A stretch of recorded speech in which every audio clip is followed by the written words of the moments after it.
up front teams in all of college basketball, and you swap out Sam Alexis, who's 6'8", and you rotate in 7'1" Micah Handelock, and it gets even harder. So obviously you got to keep them off the offensive glass. They got guys that can now bang threes out there. So it's such an interesting matchup for us. But I feel like our guys have been really good all year, stepping up to the challenge, and I'm as confident in our guys as any group of bigs in the country. Here, let's slide this way. What do you remember about Yeah, when I called him, I said, "Hey, it's Steve Pearl, Auburn." He was like, "Oh shit, really?" I think he was surprised that he had risen to that level of recruitment. Being at junior college, being at FIU for a couple of years, I don't think he had an expectation of like the type of teams that were going to be reaching out to him. And I think we had a pretty good reputation at that point of being one of the top, 25, 15 programs in college basketball. And him being an Alabama kid, I think he was excited to hear from an in-state school that was, really interested in recruiting him. And BP then flew down shortly thereafter and spent some time with him on campus. And we went up to see him and his family in their home. And the recruitment moved pretty quickly after that. And we were able to get a great player that's won 2 championships and now has been in the Final Four. How much better is he than going back to like UConn? Did you have any knowledge of him at that point? It was basically FIU that kind of proliferated. Yeah, I mean, we had knowledge of him, but really wasn't until he got to FIU that we really started to pay more attention. And he, the numbers that he was putting up, he was one of the best mid-range shooters in college basketball, and obviously he shot a great percentage from 3, and he showed spurts of being a really good defender, which is something that excited us. And then obviously you've seen that over the past 2 years. He's been one of our best on-ball defenders on our team. It's simplistic to say. I mean, Clayton.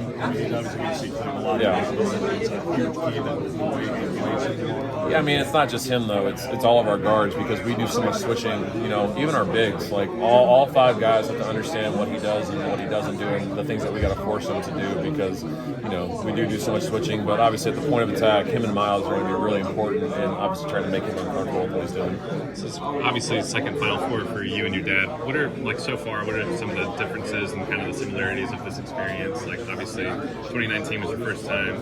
Does it feel different this time? What's kind of the difference? I mean, I think we had a little more of an idea of what this week was going to look like, which I think was valuable because we could talk to our guys about it and kind of tell them what the expectations were. Because in 2019, it was just incredibly overwhelming because you didn't know that it was going to be like this every single day in the locker room, and you didn't know that you were going to have 30 people hitting you up for tickets, and you'd have to help your family with travel arrangements. Like, that's stuff that they all have to do on their own. Like, we can help them to an extent, but you can't do it for them. And just getting them to do that on the front end of this trip, I thought was really good. For us as coaches, we didn't have to deal with the transfer portal in 2019 like we are right now, so that's probably the biggest adjustment for us while all trying to get ready for 3 of the best analytical teams in the history of college basketball in one Final Four. So it's obviously been a very challenging week, but that's kind of why we do this. Stephen, do you feel like Florida had some success in the transition offense against you guys, and is that a sort of a focus for y'all going into this? Yeah, I mean, they're really good when they get out and run. Part of it was I thought we took a lot of questionable shots at home that led to their transition. We were pretty aggressive because we were playing at home. I think we got to understand that we can't, we got to take shots within our offense, and we can't take shots with no rebounding position because that allows them to get the ball out, and then you get guys like Clayton and Richard and all those guys getting out going, and obviously they can bang shots in transition, and they're better when they're playing faster. So that's something that we obviously, it was a really important piece for Creighton, and it was a really important piece for Michigan State to stop those teams in transition.